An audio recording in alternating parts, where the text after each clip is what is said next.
Okay, so let's talk about the evolution of analytics and how Spotfire and Streambase fit across these three different bullets that I am showing here.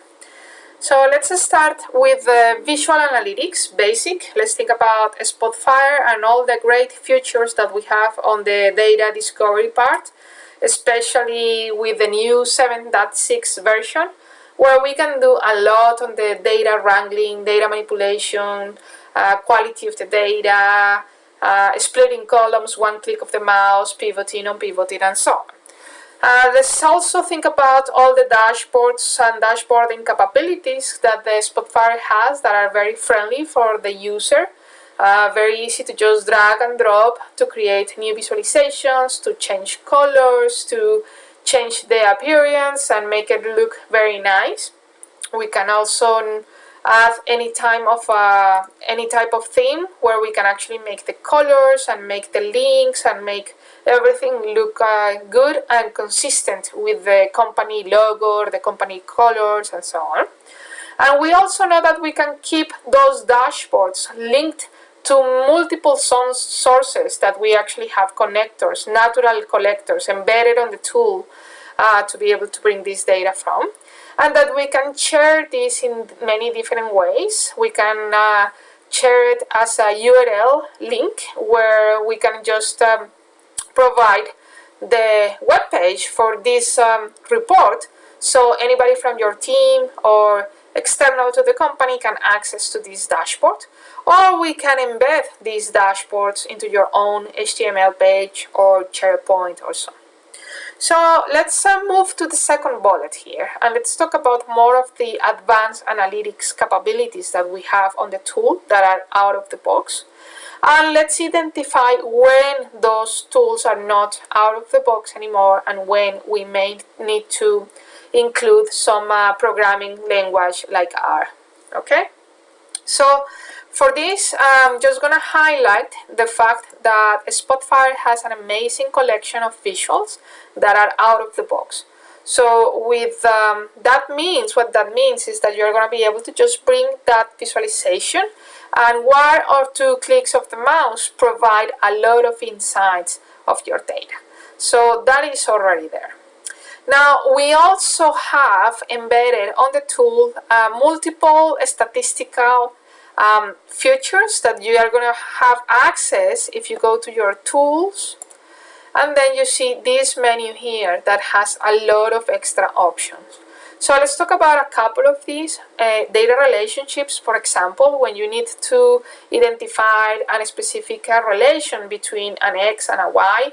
So think about the expression of the line when you have Y equal mx plus b, and you need to identify if you have an R square, if the correlation is good or bad, or if you need to perform an ANOVA test or things like that. So all of that is available from this tool data relationship option. That is going to allow you to select what kind of data that you are working with, what is the type of the column, if it is a string, if it is categorical, if it is numerical, and so on. So you're going to select which one you want, and then from the table that you want to do the selection, just be sure that you have that table highlighted, and then you can just simply select the columns that you want to compare and add them in this box, click OK, compare them, and have this kind of output from the tool when you have all the statistical information that you need regarding the correlation, including the R square. If you want to see the R square on top of the visualization, just go to Properties, and in the Lines and Curve, you can add this correlation. In this case, we are showing a line fit, but sometimes there is not a line, so you have different options here for polynomial, logarithmical, exponential regressions, and so on.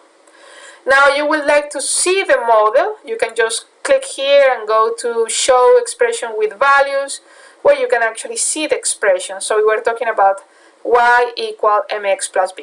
There you go, you have your model, and then you can even go and increase a little bit those numbers so you can see them better. Okay, so of course every time that I change my clicking, everything is going to adjust dynamically, including the model and so on. Now, another example of that is an ANOVA test where you can actually go to properties and use the different features that we have under the appearance option, including these comparison circles where you can actually run some statistics on this data and make conclusions such as a specific distribution could be statistically different from the other ones with a 95% confidence level, for example. So things like that are all coming from this tools menu here. Now let's talk about the forecasting option, because this is also very important into the advanced analytics. In this case, we have a time series data, and we can see that in the y-axis, we don't necessarily have to have a simple column. In this case, we are using a complex expression that is actually calculating a period for the last year or so, but it's grouping this based on a specific category and so on. So in this case, if I change my category on my filter panel, I can see how that expression adjusts dynamically and shows me my new values. At the same time, if I go to my menu and right-click of the mouse, forecast option, we will have a model for this prediction. So we are actually fitting the model using this time series data, and we have the forecast information here. Now, if we need to know more details about this forecast, we can easily go to properties, and in the lines and curves, we can actually see the parameters here. So if you need to edit the way that this model is doing this fitting, you can just come here and change your alpha, beta, gamma, or you can even read a little bit about what's going on behind the scenes and what is the math behind it, so you can actually make more educated decisions versus these variables here. So anyway, if you add a different variable on this model, instead of just having this unique category, you add a second one, you can see how the two models maintain that division of the categories, of course, because here you have two lines and two colors, and you are using two different clear categories. So Spotfire is going to be smart enough to produce different models, and each model is going to fit each of the categories expressed here and so on.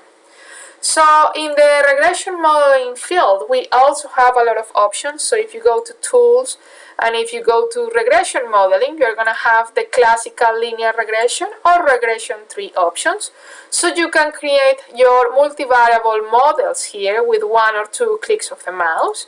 And this works for categorical, so classification model as well, where you have the logistic regression and the classification tree as the methods that you can use to create this model. Okay, so now if we move a little forward, and then just as reference, I'm just going to highlight the fact that we are still in this bullet, and we are talking about advanced analytics. So everything that we have covered so far is out of the box. Everything is embedded on the tool, and it's just 1-2 clicks of the mouse. But now we're going to start covering the moment when you need to go deeper into these analytics. You need to go deeper into the modeling that you are applying, or you have to have more control on that model that you are applying, control on the variables and so on. So let's talk about that, and for that I'm going to introduce the programming language concept. And in this case, what I am highlighting here is a list of the different programming languages that we can have interaction with within Spotfire without a major work, and I'm going to show it, and I'm going to show a couple of examples. But I think the different models here that you can have and that your team has been working on can be in any of these programming languages, including things like MATLAB or SAS. Now, in addition to that, there is a growing community around the world for the R programming languages. So it is an open source programming language, and it's extremely common because it's open source. So it has a lot of smart people around the world writing these packages and functions that you're going to be able to use within your analysis. So the advantage of this being open source is the fact that a huge amount of people is creating very smart stuff that you are going to be able to use with a couple of lines of code. Okay, so there is the TIBCO R. So this literally means TIBCO Enterprise from Time for R, but in simple words, it is the version of TIBCO for the R programming language. So the important thing to highlight there is the fact that the syntax is the same. So if you already know how to program something in R, you already know how to program something in TER. And if you are using R functions and packages, most likely they are going to be part of the supported list that we have for TER. So today we are covering over 90% of the R packages that are out there on the R community. So all of this being said, we recap a little bit and we were asking why, if I need to go beyond whatever is out of the box in terms of the advanced analytics capabilities that we have in Spotfire, when do I need to use something differently? So let's think about a very simple example. In this case, I am using a k-means clustering to color by the different clusters that I am showing on this scatter plot.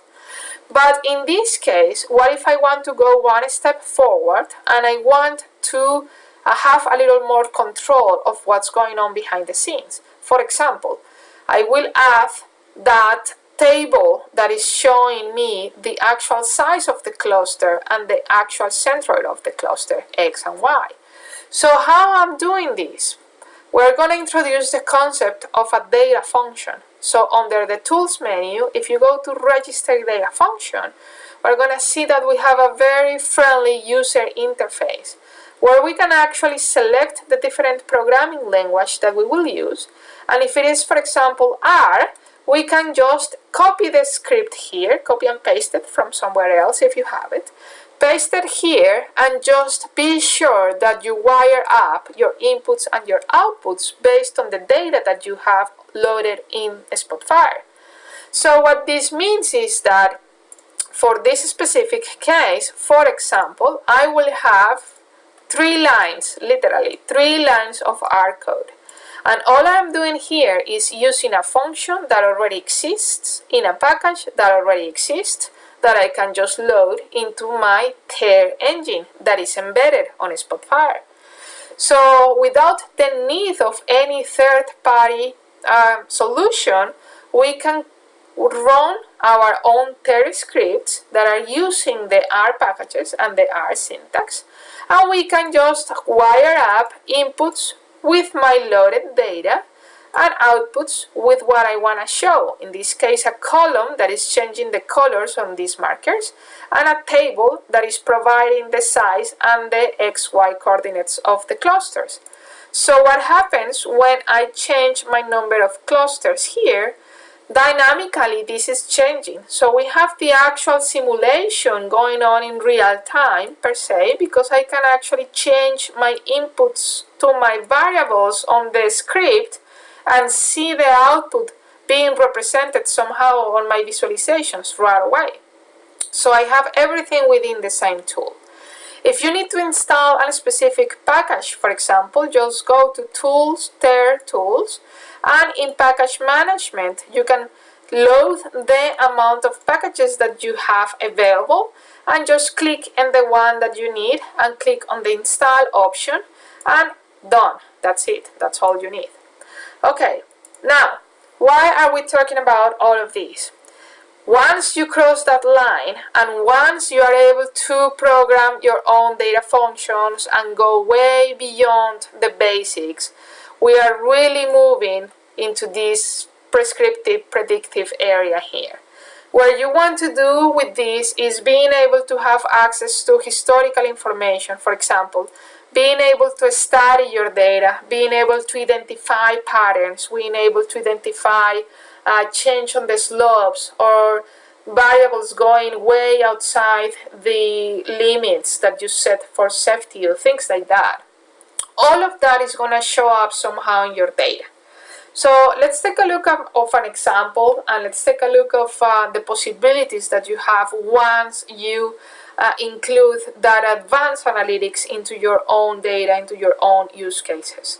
So for that, let's think about a specific example where you have a pump that is for oil and gas, for example, and those things have a lot of sensors around them. So you have to be monitoring your temperature, your vibration, your current, your pressure, and so on.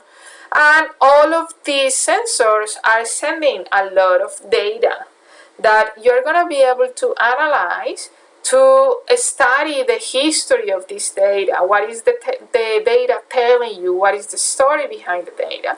And this is going to give you a perspective, or for example, when failures occurred during the past, and how you can use that information and leverage the power of that information into something that is going to give you insights on the future. So what's going to happen next if I actually can study my history data? So for this case, the data is being collected from sensors and is being sent to an OSI server. So we are talking about OSI. And for OSI data, we actually have direct connectors from Spotfire. So if your data is coming from this kind of server, we can actually connect it here and evaluate your historical data from your Pi server and identify issues with past pumps, for example, that actually failed. So with that being said, we can start with the typical data exploration. So we cover how easy it is to create these kind of visualizations, map charts, one click of the mouse, sensor data, 2 line charts. We have different colors that are expressing the different sensors. Then we can create a summary table using any of these cross table, for example, all the properties that we have on the cross table, to group the data and easily see results, for example, fail, no fail. And then you have a summary of where these wells are located and where I'm seeing them on the map and so on. We can also drill down anytime that we need to. We can show as much detail as we want within the visualizations. In this case, for example, we can drill down to a specific field, to a specific well, and see how that well is behaving and what are the reads of the sensors for that well through history. We can actually keep going on the data analysis and data cleaning and start evaluating some issues that we saw in the past and some specific results that we have based on those issues. So if we zoom in into this data, we can actually start seeing patterns and start noticing specific things. In this case, for example, when this sensor goes down, that is showing us the current for those sensors, and this is the pressure sensor. So blue pressure, green current. So when the current goes down and the pressure goes up, we have an instance here. In this case, these black lines are going to represent failures.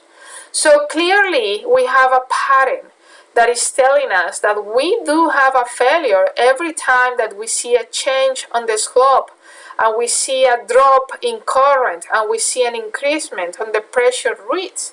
So this is telling you something. This is part of the examples of the new world that this is going to open when you actually understand your past data, because that is going to give you the power of doing something for your future data. And that is the perfect introduction to move from this bullet to this bullet. Now let's talk about the future. So what means to talk about the future and what is involved on this bullet? So now we are talking of a new possibility, and the new possibility is actually telling us that we do have a lot of, in the history part, we have a lot of data at rest. We have them on servers, we have years of data, we have a lot of information there that is actually telling us a story. So we need to understand it. We need to apply all the techniques that Spotfire is giving us to be able to understand this data, clean it, understand it, Then we want to model that data to the point that we can actually identify a pattern. We can actually have conclusions of what happened in the past, what went wrong. So we can actually learn from those mistakes or learn from that behavior and do something about it. So what it means to do something about it is to have a real-time engine that is actually studying that data while it's happening. So the sensors are collecting the data, and that data is happening, is moving, is going in real time. So I need a real-time engine to analyze what's going on and how that data is moving. Why? So I can actually take a look of everything that is going on, and as soon as I see that something is not right, I don't want this history to repeat itself. I want to be able to do something about it, be proactive, and act on time right before I have that issue. Okay, so that's how we introduce the concept of a Streambase moving into this third bullet. Okay, so to be able to cross that cycle, we want this part over here, and I can show how this Streambase software looks like. This is the objects that you can connect together. So you are programming an object that you are connecting through all of these lines, and each of these boxes is completely different from each other, and you can actually program it in a different way, creating the inputs, the outputs, the variables, and so on. So of course, because you have objects that you are connecting with this line, then you have to be able to ensure that you are working in the right data format and that you have the questions that you need to answer. So where is the data coming from, for example? What do you want me to do with that data? How often do you want me to check that data? What else do you want me to do with that data? Do we do a transformation? Do we actually compare that with something else? Can we actually see that data going into some place where we can actually see it moving, and so on? So I'm going to start this project, this simulation in the background, and while we get ready to see some things in real life, I'm going to continue with the explanation of these boxes and see how everything connects again together to the end. We're back to this plot, right? So which of these boxes are going back to Spotfire and why, and what is the connection between that? So once you have that data that you are observing, you can actually ask about that data in terms of what's going on with that. So if I go here, I'm actually telling this data, or telling a Streambase to keep an eye on this data and tell me whenever any of my conditions is being fit. So what do I mean about conditions? And then we are back to our Spotfire history, where we learned some lessons and where we're able to study that data and identify some patterns that are going to be useful for us to actually keep an eye on that data when that data is coming in real time. So here I will ask about those changes. Do I have a change on the slope? Is my current going up and my pressure going down, or is my pressure going up and my current going down? Or I am able to identify exactly the same conditions that I already know because I know my history happened right before a shutdown. So I will be able to do something about it and avoid that shutdown. So if something happens here and any of my conditions is being met, please send this to the automation service on the Spotfire part and create an email and alert somebody on the field telling that somebody, hey, something is about to happen. Look at the change of pressure, look at the change of current, and so on. But the good thing about this is that that link is going to have the actual report to the Spotfire analysis that is going to give you what? Is going to give you history, is going to give you perspective. So the decision that you're going to make is going to have the overview because you have the historical context.